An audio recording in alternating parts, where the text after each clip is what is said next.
ఓం శ్రీ గురుభ్యో నమః. ఈరోజు వీడియోలో మహాభారతంలోని దుర్యోధనుడి పన్నాగ ఘట్టం గురించి తెలుసుకుందాం.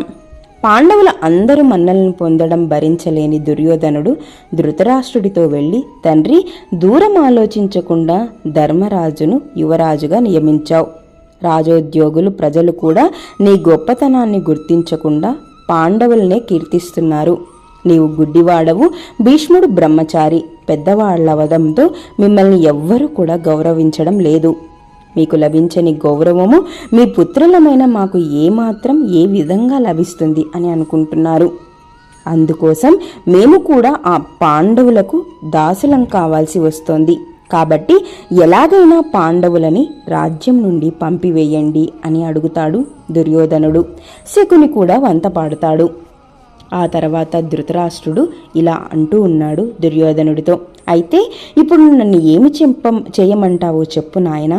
ప్రజాభిమానానికి సంపూర్ణంగా పొందిన సరళ హృదయుడైన ధర్మరాజును ఏ కారణం చూపి పదవీచ్యుతినిగా చేయమంటావో చెప్పు అని అడుగుతాడు ధృతరాష్ట్రుడు దుర్యోధనుడితో. దానికి దుర్యోధనుడు నవ్వి, తండ్రి, ఏదో వంకతో పాండవులను కొంతకాలం రాజ్యం నుండి దూరంగా పంపండి. వారు లేని ఆ కాలంలో మేము రాజ్య భారాన్ని వహించి ప్రజలకు అన్ని విధాల చేరువై అభిమానాన్ని పొందుతాము. ఆ తర్వాత మన అధికారం స్థిరంగా ఉండడమే కాక మేము కూడా కీర్తివంతులమవుతాం. పాండవులు తిరిగి వచ్చినా ఆ తర్వాత మమ్మల్ని ఏమీ చేయలేరు. మీ కుమారుల ఔన్నత్యమును పొందాలంటే మీరు ఆశించి ఉంటే ఇది ఒక్కటే మార్గం అని చెబుతాడు. ఇది అండి మహాభారతంలోని దుర్యోధనుడి పన్నాగ ఘట్టం గురించి. నెక్స్ట్ వీడియోలో దుర్యోధనుడి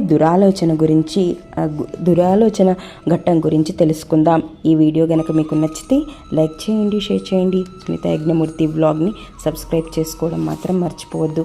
అలాగే మీ విలువైన సజెషన్స్ని క్రింద కామెంట్స్ రూపంలో తెలియజేయండి. Thank you.